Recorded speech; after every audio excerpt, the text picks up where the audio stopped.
The Bayeux Tapestry is one of the most renowned artifacts of the medieval world, but despite its fame, who commissioned it remains a medieval English mystery. Despite its name, it's not a woven tapestry at all, but rather a 230-foot-long embroidered linen cloth. This extraordinary artwork depicts the events leading up to the Norman conquest of England in 1066, culminating with the famous Battle of Hastings. It shows how King Edward the Confessor's death led to Harold Godwinson's contested rise to the English throne, and how William, Duke of Normandy, invaded to claim it. Created in the late 11th century and preserved in Bayeux, France, the tapestry provides a vivid visual record of this pivotal historical moment. For generations, the question of who commissioned the Bayeux Tapestry has intrigued historians. A popular legend once credited Queen Matilda, William the Conqueror's wife, with assigning the task to her ladies-in-waiting. In fact, the tapestry was often nicknamed Queen Matilda's Tapestry. However, no contemporary evidence supports that story, and modern scholarship instead points to another patron behind this vast project. Today, the leading theory is that it was commissioned by Bishop Odo of Bayeux, William's half-brother. Odo was a powerful figure in the aftermath of the conquest, serving as Bishop of Bayeux and as Earl of Kent in England. Several clues strengthen the case for Odo's patronage. He appears prominently throughout the tapestry, second only to William and Harold in appearances. These include a scene where he blesses a feast for the Norman army and another where he rallies the Norman troops in battle. Historians generally believe that this is an unusual emphasis on the bishop if he played no hand in its commissioning. Notably, the tapestry was also found in Bayeux Cathedral, a church that Odo built and dedicated in the 1070s, suggesting it was originally made for display there. Further, minor characters of no real historical significance are included in the tapestry, such as Waddard, a minor nobleman. This is significant because him and other minor figures appearing by name were recorded in the Domesday Book as tenants of Odo. Together, these details make a compelling case that Bishop Odo was the one who commissioned the work. Many believe the tapestry was first displayed in 1077 at the dedication of Odo's new cathedral in Bayeux, with King William in attendance. Unfurling this huge embroidered chronicle in such a setting would have dramatically driven home the Normans' version of history to everyone present. In that sense, the tapestry was medieval propaganda, designed to reinforce the legitimacy of King William's claim over all others vying for the English throne in 1066. While Odo is the leading candidate, scholars have explored other theories. Some suggest that King William himself, or another Norman lord, might have ordered the tapestry to commemorate the victory. An unusual hypothesis even proposes an English patron, for example, Edith of Wessex, King Edward's widow and Harold's sister, as the sponsor. According to this theory, it portrays some of the defeated Anglo-Saxons with a degree of dignity, hinting that the sponsor may have been Anglo-Saxon. However, this theory isn't widely accepted, and though it can't be confirmed with certainty, Bishop Odo appears to be the man behind this legendary artifact. In the early 13th century, King John of England sat on a troubled throne. As the youngest son of the famed Henry II and Eleanor of Aquitaine, John had never been expected to rule. But after the death of his elder brother Richard the Lionheart in 1199, John unexpectedly inherited the crown. What followed was a reign marred by military failures, political strife, and a reputation so notorious that no English king since has dared to take the name John. John's reign, running from 1199 to 1216, went fairly poorly from the beginning. He earned the derisive nickname John Lackland, initially because as a young prince he received no significant inheritance. As king, he lived up to that name by losing vast territories on the continent. In 1204, John's forces were defeated by King Philip II of France, costing England the Duchy of Normandy and most of its lands in France.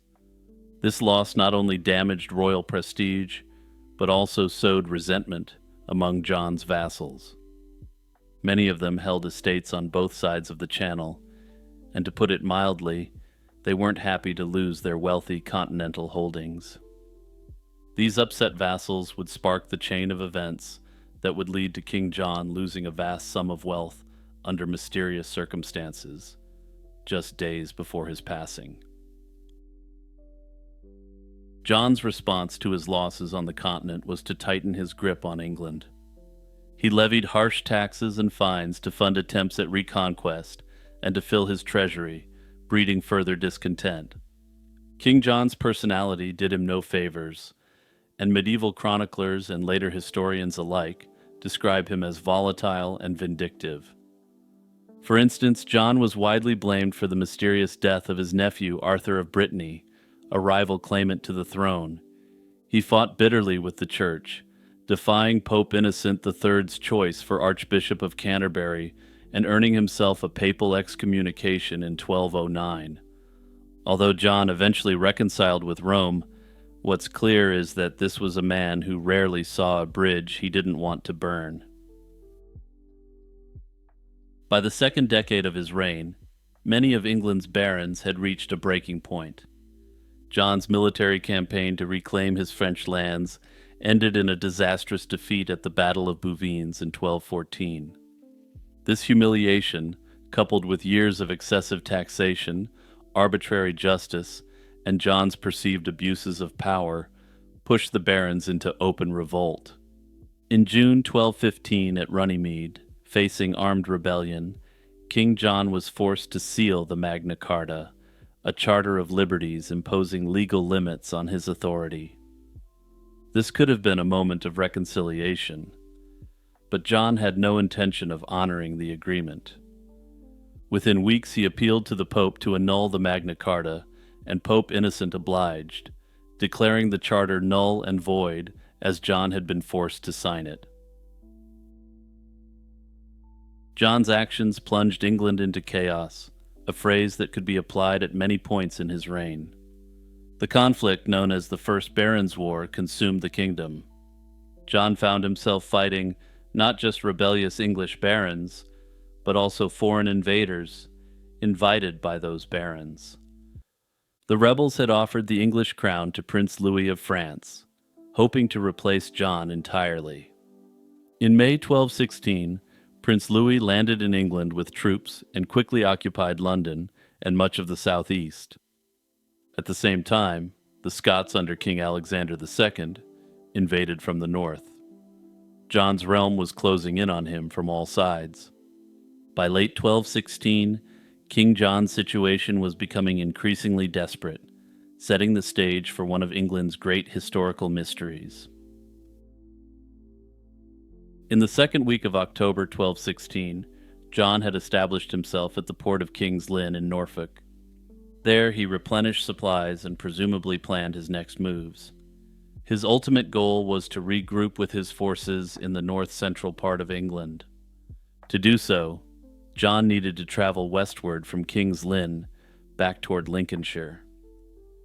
That journey would take him around the Wash, a broad and marshy estuary on England's east coast, where several rivers empty into the North Sea.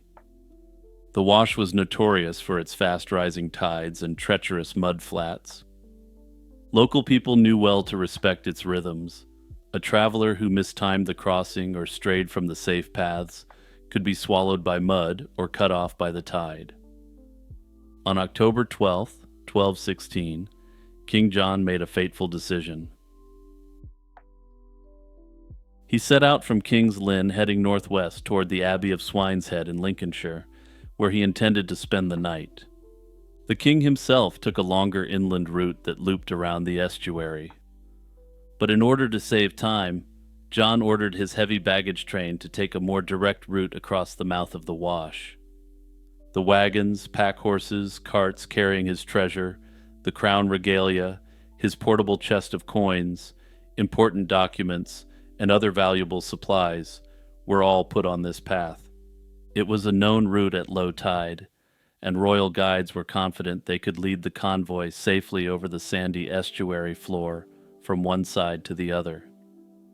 Theoretically, the plan likely seemed sound. At low tide, a firm causeway of sand permitted crossing roughly where the modern counties of Norfolk and Lincolnshire meet. If all went well, the baggage convoy would cut straight west and eventually rejoin the king's party further along.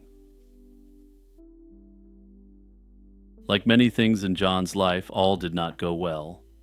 As the story has come down to us, disaster struck the baggage train while it was in the middle of the estuary. The details vary in different accounts, but the outcome was the same. King John's convoy of treasure was lost to the waters. According to Roger of Wendover, a contemporary chronicler, quote, "The ground opened up in the midst of the waves, and bottomless whirlpools sucked in everything. Chests of gold and jewels, precious relics and royal documents, even perhaps some of the crown jewels of England themselves, all disappeared beneath the murky tidal waters of the Wash. In an instant, all the wealth and finery John had brought with him on campaign was gone. Imagine the scene. The king, already embattled on all sides and generally in ill health, learned that nearly all the wealth he could muster had literally sunk into the sea. The shock must have been intense, and according to Roger of Wendover, this was the straw that broke the back of King John. According to Roger, he was overcome with stress and grief and fell ill with a high fever. Modern historians suspect that King John was in fact suffering from dysentery that he had contracted days earlier, and that the stress of the lost treasure simply worsened his condition. But whatever the medical truth, the symbolism was and remains powerful. Within a day of the disaster in the Wash, John's health deteriorated rapidly. He left the area, desperately pressing on despite running a high fever and being in extreme pain, but he could go only a short distance further. By October 16th, he reached Newark Castle in Nottinghamshire, collapsing in what would be his final sickbed. There, on the night of October 18th, 1216, King John died, just shy of his 50th birthday. Rumors later swirled that he might have been poisoned, and Shakespeare adopted this version of events for his play King John. However, modern historians believe that given the circumstances, dysentery exacerbated by extreme stress is a far more likely cause of death. John's death turned the tide of the conflict, and many of the rebel barons soon reconciled with John's 9-year-old son, Henry III, rather than continue to support the foreign prince. But even as the political situation shifted, the fate of King John's lost treasure remained a mystery. In the immediate aftermath, there was little chance to search thoroughly for the treasure in the dangerous quicksands. England was still at war, and retrieving sunken wagons from a tidal estuary would have been a near impossible task with the technology of the time. The baggage and its riches were given up for lost. A legend was born. Somewhere beneath the mud of the Wash lay the wealth of the English crown, waiting to be found. Almost everything we know about the loss of King John's treasure comes from medieval chroniclers. These primary sources provide our window into the past, but each must be handled with care, as their reliability ranges from sober to suspect. The most dramatic account comes from Roger of Wendover, a monk who wrote a chronicle of English history in the years following John's reign, and who I've already quoted from. Wendover vividly recounted how the royal baggage train was engulfed by the waters of the Wash, sparing nothing.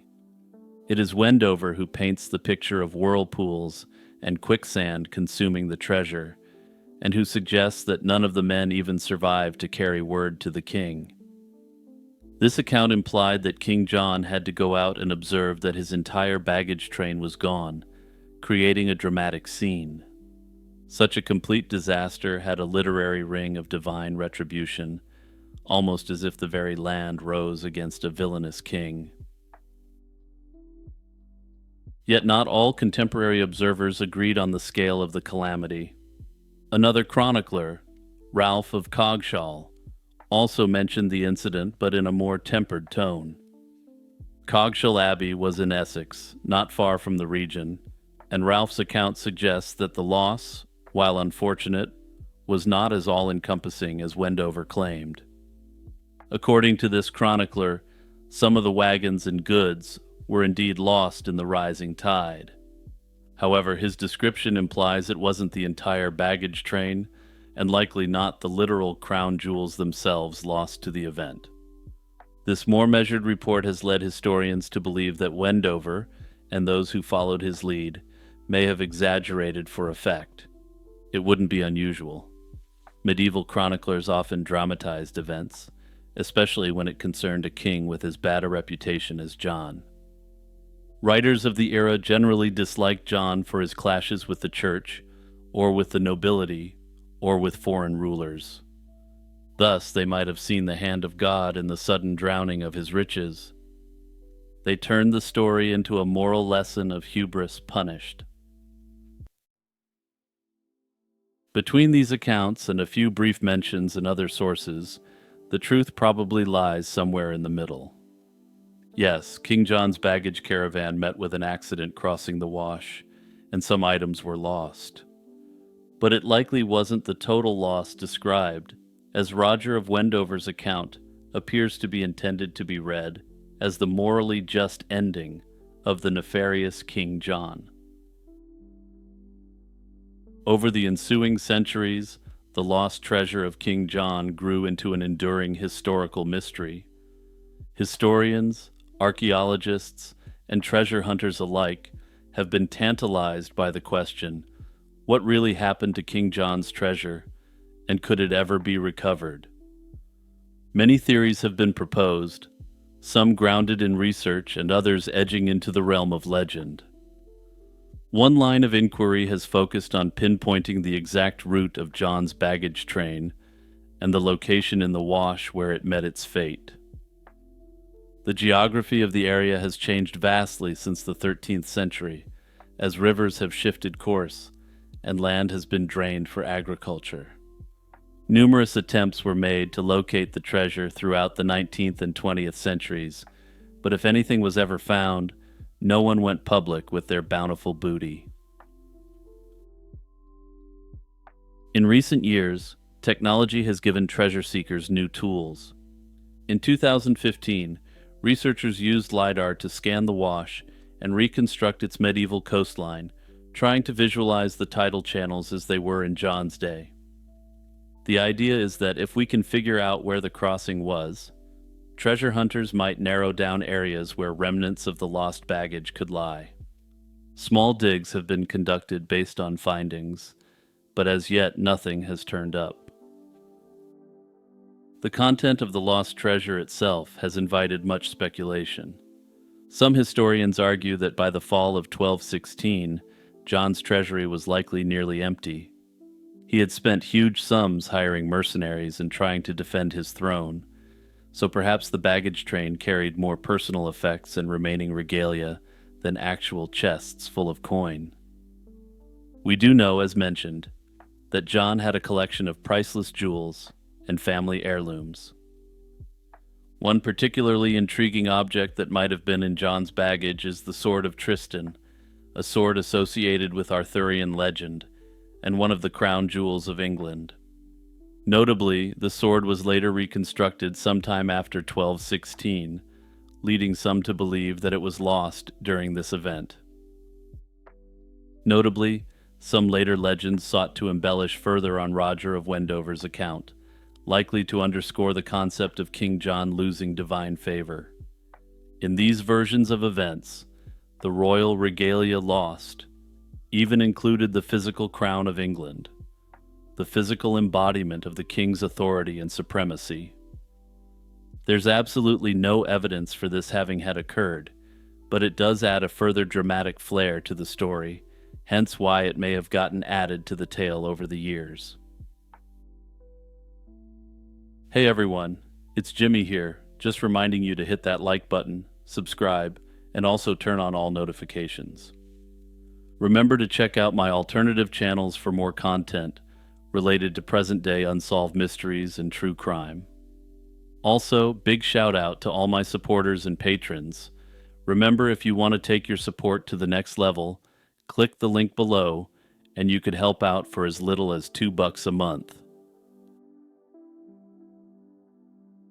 In the heart of modern Reading in England, beneath a tangle of ruins and urban structures, lies an enduring historical mystery, the lost burial place of King Henry I. Henry I of England, a son of William the Conqueror and a formidable ruler in his own right, was interred nearly 9 centuries ago in a grand abbey he built for his eternal rest. Yet today, unlike many medieval monarchs whose tombs are well marked in cathedrals or castles, Henry's grave has vanished. Henry lived from 1068 to 1135 and was the youngest son of William the Conqueror, the Norman king who famously took England in 1066. Despite being the 4th son in a dynastic lineup, Henry's ambition and circumstance led him to seize the English throne in 1100 after the death of his elder brother, King William II. He earned the nickname Beauclerc for his education and literacy, a somewhat unusual reputation for a king in that era. During his 35-year reign, Henry I strengthened the crown's administrative systems and enforced justice in a manner that was considered both strict and uniform, at least for the time. His reign also brought a measure of stability after the turbulence of his father's conquest, and he worked to unite Norman and Anglo-Saxon nobility. He notably married Matilda of Scotland, a princess of the old Saxon royal line, as an olive branch to the remaining Anglo-Saxon nobles. Henry's personal life was dramatic. He had dozens of illegitimate children, yet only 2 legitimate heirs. His only legitimate son, William, died in the White Ship disaster of 1120, when a vessel carrying many young nobles sank. This loss would loom large, and with no surviving lawful son, Henry designated his daughter, Holy Roman Empress Matilda, as heir. But upon his death, the throne was usurped by Henry's nephew Stephen, which led to a period of crisis known as the Anarchy. Henry died in Normandy on December 1st, 1135. Famously, chroniclers recorded that his death came after he indulged in a surfeit of lampreys. Essentially, he gorged himself out of existence on his favorite eel-like fish. Whether it was truly the medieval lamprey mukbang or other causes, the 67-year-old king's demise far from home set in motion a challenging journey for his body. Henry had founded a grand abbey at Reading in Berkshire and intended it to be his burial place. So, upon his death, his attendants were tasked with transporting his remains back to England for interment in the abbey church. The journey was not a simple one. Medieval practices of preservation were grisly by modern standards, but necessary for a lamprey-stuffed body that needed to travel across the English Channel in style. According to chroniclers, Henry's corpse was embalmed and eviscerated. His heart and vital organs were removed and buried separately in Normandy, at a priory in Rouen, as was common for kings at the time.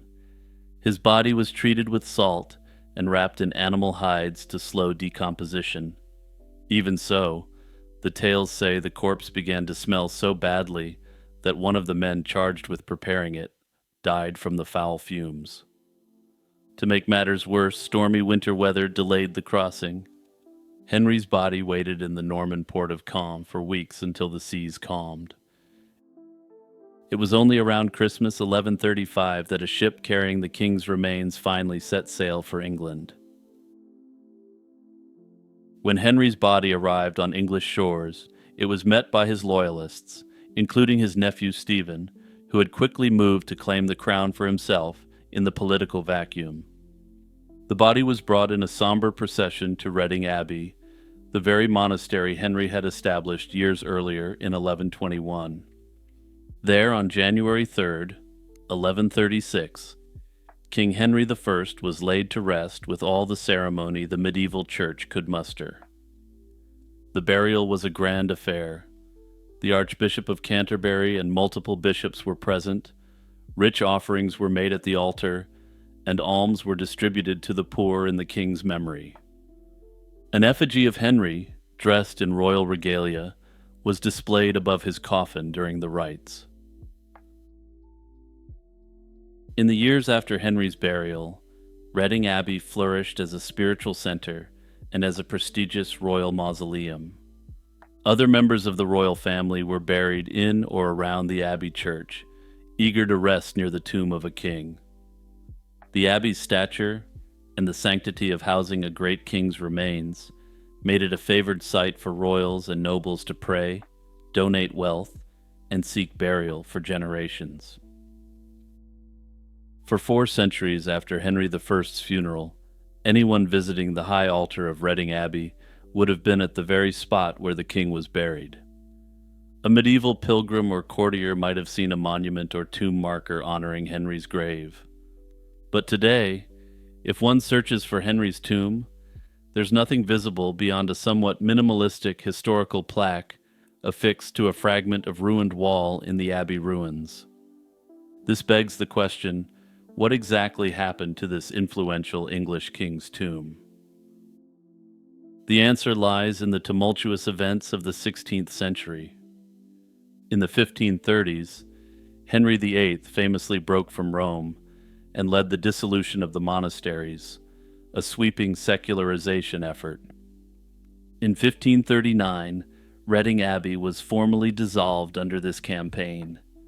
Its monks were expelled, its treasures confiscated, and its buildings left to ruin or reuse.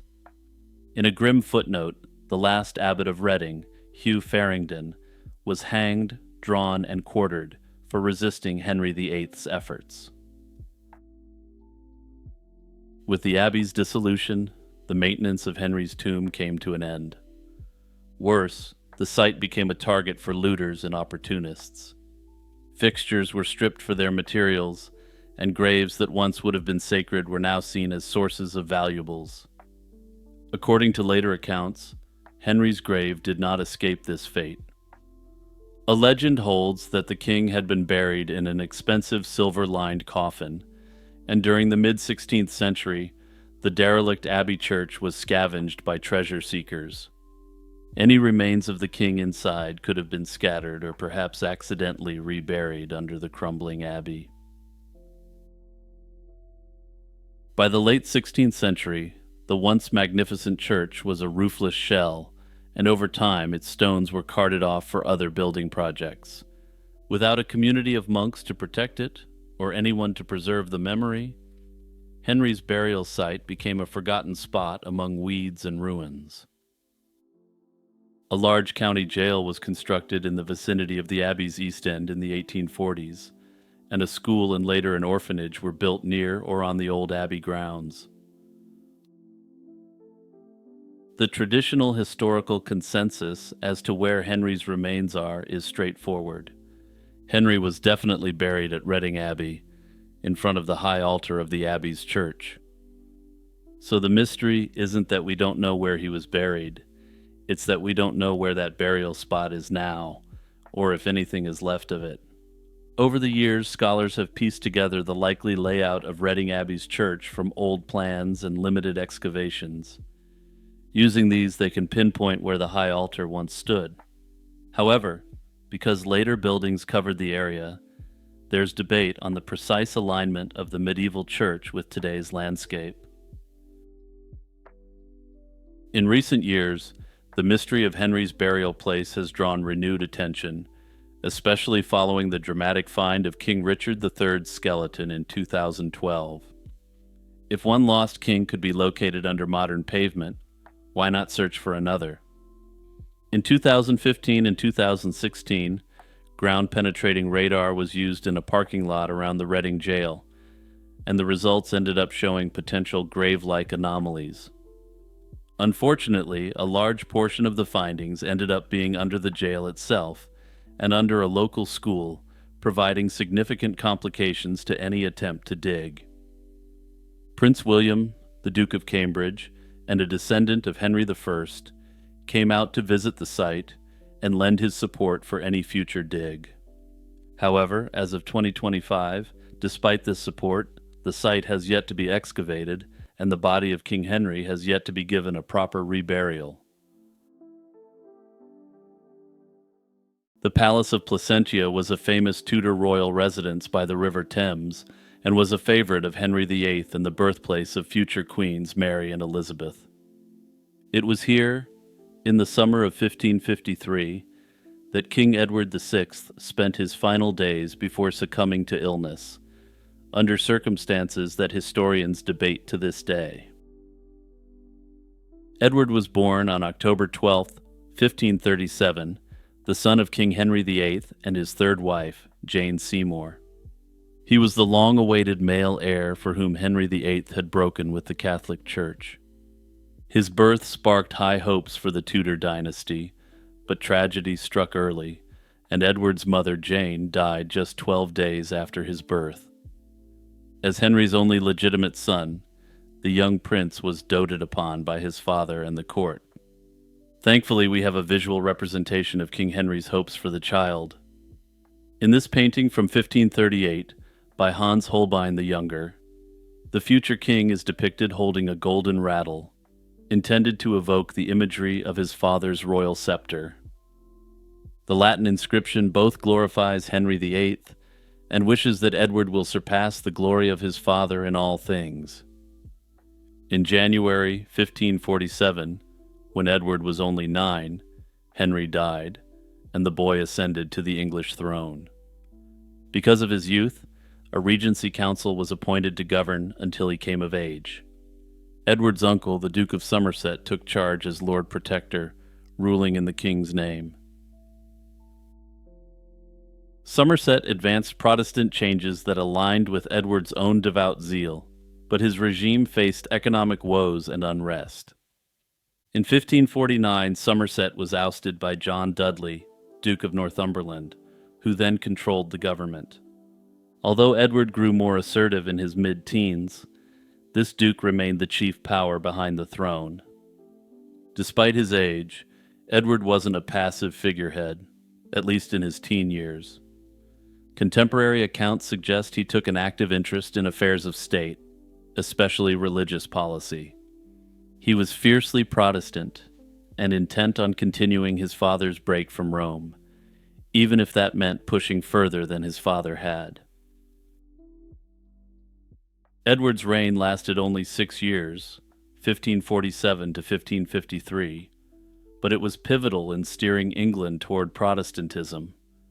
He was the first English monarch raised as a Protestant, and under him the Edwardian Reformation transformed religious life. Key reforms included imposing the Book of Common Prayer on every church, allowing clergy to marry, and commissioning the 42 Articles, a statement on the doctrine of the Church. Through these measures, Protestantism took firm hold in England, aligning the kingdom with the broader Protestant Reformation in Europe. While many of his reforms were rolled back by his Catholic half-sister Mary, Mary's counter-reformation proved temporary. When Elizabeth I took the throne in 1558, she reinstated her brother's Protestant policies. This continuity meant that Edward's reign had planted the seeds of an Anglican church that would endure. Edward's reign was also marked by a succession crisis that underscored his dynastic significance. As Henry VIII's only son, Edward embodied the Tudor hopes for stability, yet he was a minor king who obviously had no children of his own. By early 1553, Edward fell gravely ill, and questions of succession loomed. The law said the crown should pass to Edward's elder half-sister Mary, a Catholic, then to half-sister Elizabeth, a Protestant. Unwilling to see England restored to Catholicism, Edward, guided by John Dudley, the Duke of Northumberland, attempted to alter the succession. The king ordered a document drafted to exclude both Mary and Elizabeth from the throne. Instead, Lady Jane Grey, his Protestant cousin, and by pure coincidence, I'm sure, John Dudley's daughter-in-law, was named as heir to the throne. This gambit failed. When Edward died, Jane was proclaimed queen for just over a week before Mary mustered support and seized the throne. Nonetheless, Edward's desperate bid to install a Protestant successor reveals how important his religious legacy was to him, even in his final days. But let's get to the mystery at hand. Why did a healthy young king take ill and perish, apparently out of nowhere? In early 1553, King Edward's health began to rapidly deteriorate while he was staying at the Palace of Placentia. He developed a high fever and a harsh cough that worsened over several months. Doctors noted that he was coughing up blood and that he was suffering from wasting and swollen limbs, amongst a wide variety of lesser problems. Modern medical analyses conclude that Edward likely succumbed to tuberculosis, possibly complicated by a severe pneumonia. Whatever the precise cause, it was beyond Tudor medicine to cure. An autopsy reportedly found putrefied ulcers in his lungs, stark evidence of advanced disease. On the evening of July 6, 1553, 15-year-old Edward lay on his deathbed. According to the lore, his final words were a plea to God to defend the realm from Catholicism and continue support for the Reformation in England. And with those pleas, Edward VI faded into history. Edward's death was initially kept secret while Northumberland moved to install Lady Jane Grey as queen. Within days, however, Mary Tudor had claimed the throne with popular support. The deceased king was interred at Westminster Abbey on August 8, 1553. Notably, Mary ordered a Catholic funeral mass for her half-brother, which many believed to be an intentional humiliation of his legacy. Naturally, the untimely death of a teenager invited dark rumors. Some contemporaries suspected foul play, whispering that Edward had been slowly poisoned by someone at his court. As evidence, they cited the apparently unusual symptoms he was suffering from, such as his hair falling out and his skin appearing to have a somewhat blue tint. The Duke of Northumberland, who stood to benefit by placing his daughter-in-law on the throne, was the chief suspect in these theories. However, no proof of a plot ever emerged, and modern historians dismiss the poisoning story as implausible. Notably, if the Duke had been involved, he wouldn't be doing much talking about it. In August 1553, he went on trial, and perhaps in an attempt to save his own life and that of his family members, he professed to be Catholic once again. Notably, this didn't work out for him, and he met his end on August 18, 1553. Though, as we'll see in a later segment in this video, one of his sons would go on to be extremely prominent. This trial wasn't related to his alleged involvement in the death of King Edward, but rather related to his attempt to install Lady Jane Grey on the English throne and his promotion of Protestantism. Modern scholars can't entirely dismiss that John Dudley was involved in a poisoning plot against Edward. However, the evidence for it simply isn't there.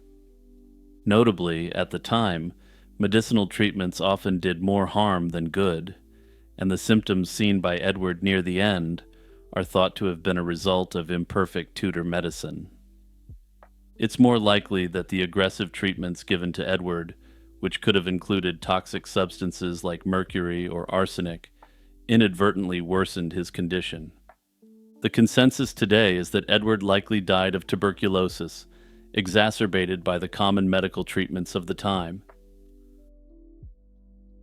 In retrospect, Edward VI's legacy is paradoxically one of unrealized potential and significant achievement, long overshadowed by the reigns of Henry VIII and Elizabeth I. Edward's short rule is now recognized as a crucial turning point that paved the way for Protestant England.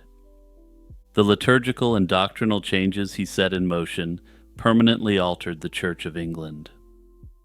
Even though Mary tried to restore Catholicism, Edward's reforms proved resilient, resurfacing under Elizabeth I and cementing his legacy. Many scholars have speculated that had Edward reached maturity, his extreme religious zeal may have led to a much more austere version of Anglicanism. But Edward didn't live to shape such a future. He died at only 15, leaving others to carry on or attempt to roll back his vision. Mary Seymour entered the world at Sudley Castle on August 30th, 1548, as the only child of Dowager Queen Catherine Parr and her husband, Sir Thomas Seymour. Just 6 days after Mary's arrival, Catherine Parr died from childbirth complications. Within 6 months, Mary's father Thomas was executed for treason in March 1549. For Catherine, who had been married 4 times, most notably to King Henry VIII, Mary was her only child. The sole offspring of Henry's last queen was now an orphan in one of the most turbulent courts of the Tudor age. Mary's royal connections made her an important infant. Her mother had been a Queen of England, and her father was the brother of the late Queen Jane Seymour, making Mary a close relative of the Tudor royal family. As the Dowager Queen's daughter, Mary wasn't technically a princess, but she was one of the highest-born children of her generation. She was even named in honor of Henry VIII's elder daughter, Princess Mary, the future Queen Mary, reflecting hopes for the child's lofty future. However, noble birth offered little protection to a baby in the volatile aftermath of King Henry VIII's death. Before his downfall, Thomas Seymour had entrusted Mary's care to Catherine Willoughby, Duchess of Suffolk, a close friend of Catherine Parr. In early 1549, the infant was moved to the Duchess's country seat at Grimsthorpe Castle in Lincolnshire. The Duchess accepted the duty but soon lamented that caring for the orphan was a heavy burden. As the daughter of the Dowager Queen, Mary, though not technically a princess, was expected to be raised in extreme luxury, which strained her guardian's resources. Notably, the Duchess believed that she would receive support from individuals who had prospered under the Queen Dowager. However, those who had become increasingly wealthy from Catherine's favor failed to offer any assistance for her baby daughter's upkeep. The Crown had allotted £500 per year for Mary's maintenance, an enormous sum at the time, but even this wasn't enough to maintain the child in what was viewed as an appropriate manner. The government eventually provided some additional help. In January 1550, Parliament passed an act restoring to young Mary the right to inherit what little remained of her father's estates. Much of Thomas Seymour's wealth was already picked over, but the act at least made the child eligible for further support. On March 13, 1550, the Privy Council granted these funds to help cover Mary's household expenses. Notably, this record from spring 1550 is the last known trace of Lady Mary Seymour in contemporary documents. After that date, Mary disappears from the historical record. No further mention of her life or death has been found. No one ever claimed the comparatively small inheritance on her behalf, which strongly suggests that Mary didn't live long enough to use it. Most historians conclude that she died in early childhood, likely before her second birthday. Such an early death wouldn't have been unusual. Infant mortality was high in Tudor times, but the absence of any recorded burial or comment about her passing is perplexing. Parish registers by then were supposed to note deaths, especially of well-born persons. Yet Mary's demise went unrecorded. One would expect the Duchess of Suffolk to announce Mary's death as well, but no such report was made. Perhaps any record of Mary's burial was lost over time. or her guardians kept her death under wraps amid the political upheaval of the era. However, there is, of course, a much darker theory about what happened to Mary Seymour. All records indicate that Catherine Willoughby, the Duchess of Suffolk, was extremely unhappy to have been put in charge of the child, and viewed her as a burden. She had initially expected the child may bring her some benefit, in the form of assistance from Catherine Parr's associates, but this never materialized. Under this theory, Mary Seymour essentially became a white elephant, so to speak. That is to say, she was someone who was impossibly expensive for the Duchess to maintain. This has led some to speculate that the Duchess eliminated Mary Seymour and tried to keep the entire thing secret. This explains why there are no records of her death. Further, given the turmoil of the time, the whereabouts of Mary simply weren't top of mind. After all, despite her high-born status, her father had fallen from grace, and the Queen Dowager was deceased. All that said, there's no evidence that the Duchess actually committed such an act, and this theory remains entirely circumstantial. Mary's fate soon passed into legend as one of Tudor England's unsolved mysteries. A popular Victorian writer refused to believe Mary had truly died, claiming instead that the girl survived and was eventually at the court of King James I. This notion, however, isn't supported by evidence and is considered highly implausible. Another tale suggested Mary was spirited away to be raised by a family in Ireland, but this too lacks historical proof. A more convincing clue about Mary's end emerged in a Latin poem published in 1573 by John Parkhurst, who had been Queen Catherine's chaplain. This connection, made by Linda Porter, a British historian, is now considered to have likely solved this mystery.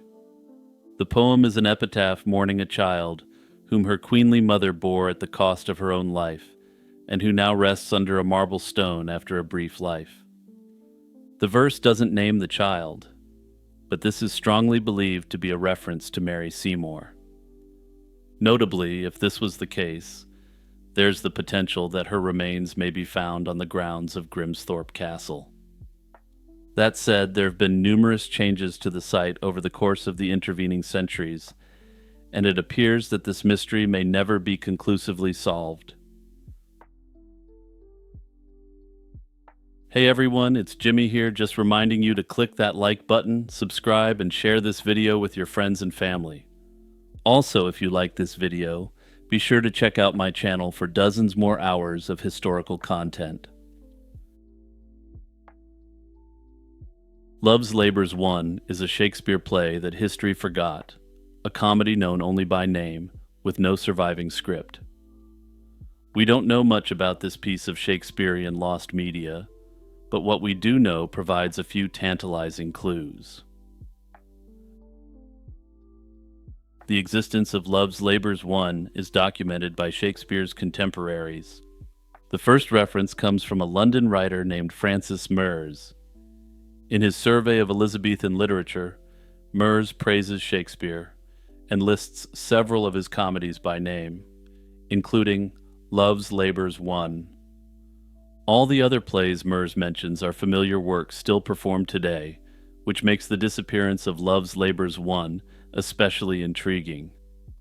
A second clue surfaced in 1953 when a bookseller discovered a fragment of a 1603 bookseller's inventory. This old list of books includes a number of popular play titles of the day, among them Love's Labour's Lost and Love's Labour's Won. In other words, as of 1603, a play called Love's Labour's Won was apparently available in print, alongside Shakespeare's other works. This strongly suggests the play wasn't just a rumor, but had been written down and sold as a playbook in its time. No copy of Love's Labour's Won is known to survive today. It wasn't included in the first folio of Shakespeare's collected plays in 1623, likely because the editors could not find any manuscript or printed copy of it. Without a text, the story of Love's Labour's Won has been reconstructed through theories. One leading theory is that it was a true lost play, specifically a sequel to Love's Labour's Lost. Shakespeare's Love's Labour's Lost ends on an unresolved note. The couples part ways for a year instead of celebrating weddings.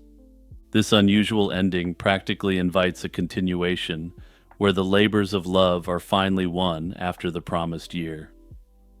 Shakespeare might have written a follow-up comedy showing the reunions and romantic resolutions that were deferred in the first play. The title Love's Labour's Won fits perfectly for such a sequel. Notably, while sequels to comedies were rare in that era, this could have been an exception to the general rule. Another possibility is that Love's Labour's Won wasn't an entirely new work at all, but an alternative name for a Shakespearean comedy that does survive. In the Elizabethan era, plays sometimes had a number of different titles that they were known by. For instance, Twelfth Night was also popularly called What You Will during Shakespeare's era. Some scholars suggest that Love's Labour's Won might have been an early title or nickname for another comedy written around the same time. The most popular candidate is Much Ado About Nothing, a play written around 1598 that ends in triumphant pairings and could be seen as Love's Labour's Won by its conclusion.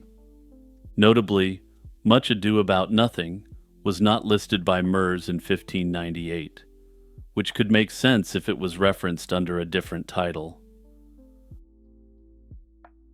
Another candidate often discussed is The Taming of the Shrew.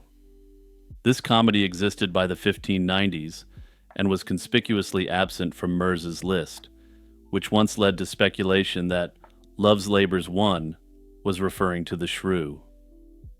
However, the 1603 inventory later found in 1953 clearly lists The Taming of the Shrew separately from Love's Labour's Won. This implies that they were distinct items one could order, strongly suggesting that they were separate works. A further suggestion is All's Well That Ends Well, a play in which a female protagonist works hard to win over an unwilling man, ultimately roping him into marriage through stalking and deceit. Essentially, according to supporters of this theory, this is love's labor that's eventually won. Yet All's Well is generally thought to have been written a few years after 1598 and has a more dramatic and disturbing tone, making it a much less likely match for the reference. That said, some believe that the title could be intended as a subtle nod to just how disturbing the events of the play are. As evidence for this, the title All's Well That Ends Well also conveys the sense of unease Shakespeare likely intended to instill in the audience at the conclusion of the play. In truth, no existing play can be definitively proven to be Love's Labour's Won under another name, so the debate continues. Based on the evidence, the play was probably written in the mid to late 1590s and very likely performed by Shakespeare's company as part of their repertoire. The 1598 and 1603 references indicate it had enough presence and recognition to warrant printing. If a printed edition of Love's Labour's Won was indeed published around 1603, no copies survived the following centuries. This isn't surprising, as many publications of that era have been lost, especially if they didn't have large print runs. By the early 1600s, Love's Labour's Won may simply have fallen out of use. Without reprints or a place in the first folio, it faded from memory. It's important to remember that many of Shakespeare's works were only preserved due to their inclusion in the first folio. Whatever the case, by the time the first folio was compiled in 1623, it was either not warranted for inclusion or was already a lost work. The mystery of Love's Labour's Won highlights how many works of Shakespeare's era have vanished. Historians estimate that less than a fifth of all plays written in Elizabethan England still exist today in any form. The rest survive merely as titles or fragments in records. Even Shakespeare likely had other works that didn't survive, and in this context, Love's Labour's Won isn't an anomaly, but part of a larger pattern of literary loss. Yet the idea of a missing Shakespeare play continues to intrigue and inspire, and finding a complete copy could perhaps be the holy grail of lost media. Amy Robsart was born in 1532 to Sir John Robsart of Sidderstone, Norfolk, a wealthy landowner. At 17, she married Lord Robert Dudley on June 4, 1550. Dudley was the son of John Dudley, Duke of Northumberland, the same duke that featured heavily in the King Edward VI segment. Notably, this marriage was reportedly a love match rather than a political alliance, which was a rarity for the time. The wedding was high profile, and even King Edward himself attended. For a time, the young couple prospered. However, as you will recall if you watched the whole video, in 1553, Robert's father was overthrown after trying to place Lady Jane Grey on the throne. Robert Dudley was imprisoned in the Tower of London and condemned, though unlike his father, he was later pardoned. Through this turbulent period, Amy remained loyal, visiting her husband in captivity until his release in 1554. When Elizabeth became queen in 1558, Robert Dudley's fortunes rose dramatically. He was appointed Master of the Horse and soon became the new queen's closest favorite. Amy, however, didn't join her husband at court. She stayed in the country, living quietly with friends and rarely seeing Dudley. Naturally, her prolonged absence fueled significant gossip. It was rumored that Amy suffered from an unknown condition, and that Elizabeth was simply waiting for Amy to die so she could marry Dudley. While the condition wasn't well understood at the time, the rumor mill had effectively diagnosed Amy with cancer. By 1560, both English courtiers and foreign observers openly speculated that if Amy were out of the picture, the Queen would soon wed Robert Dudley. One report by the Spanish ambassador even claimed that Dudley boasted he would be in a better position within a year, an ominous hint that Amy might soon pass, and he would marry the Queen. This put Amy in an unwelcome spotlight. Though she never sought attention, her health and presence were pivotal to a potential royal marriage. On the morning of September 8, 1560, Amy Dudley insisted that all her household servants attend a fair in nearby Abingdon, leaving her virtually alone at her home. When the servants returned that evening, they found Amy lying deceased at the foot of a narrow staircase. Her neck was broken and she had 2 head wounds. Robert Dudley, who was with the Queen at Windsor that day, immediately dispatched his steward, Thomas Blunt, to investigate. Dudley himself stayed away from the scene to avoid any appearance of interference, instructing that the coroner's inquest be conducted honestly and by reputable local men. He understood that his wife's strange death would be scrutinized closely. The coroner's jury eventually returned a verdict of accidental death, and officially, Amy's demise was attributed to a tragic misstep on the stairs. Dudley professed satisfaction with the inquiry's outcome, but the court of public opinion wasn't so easily convinced.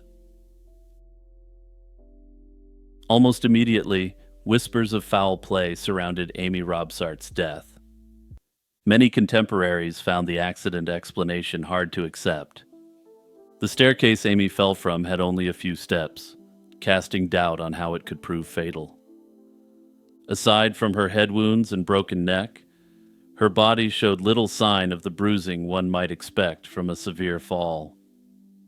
These odd details led to suspicions that her death wasn't an accident at all. Much like a modern case, the most obvious suspect was Amy's own husband. Robert Dudley had a clear motive in the eyes of observers. With Amy gone, he would be free to marry Queen Elizabeth. His rivals wasted no time in pointing fingers.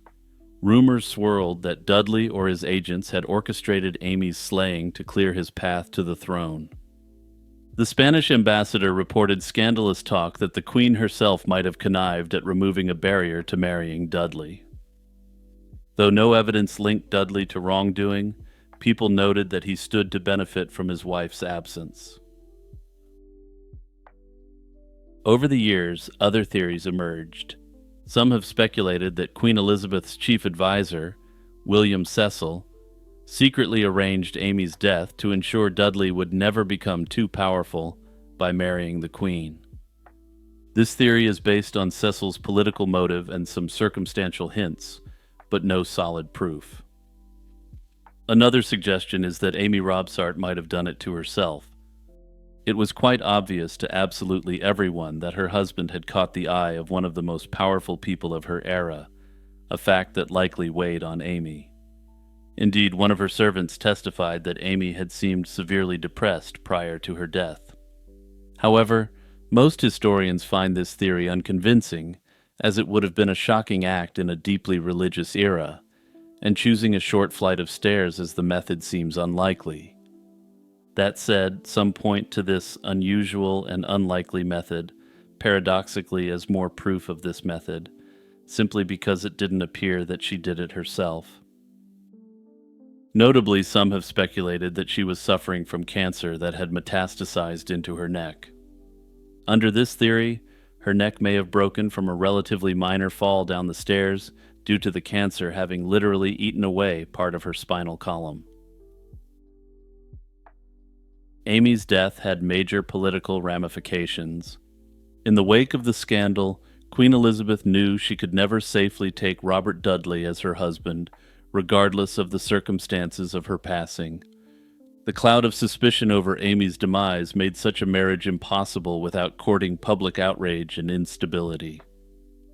At the very least, Amy's passing aired significant dirty laundry about the supposed nature of the relationship between Queen Elizabeth and Dudley.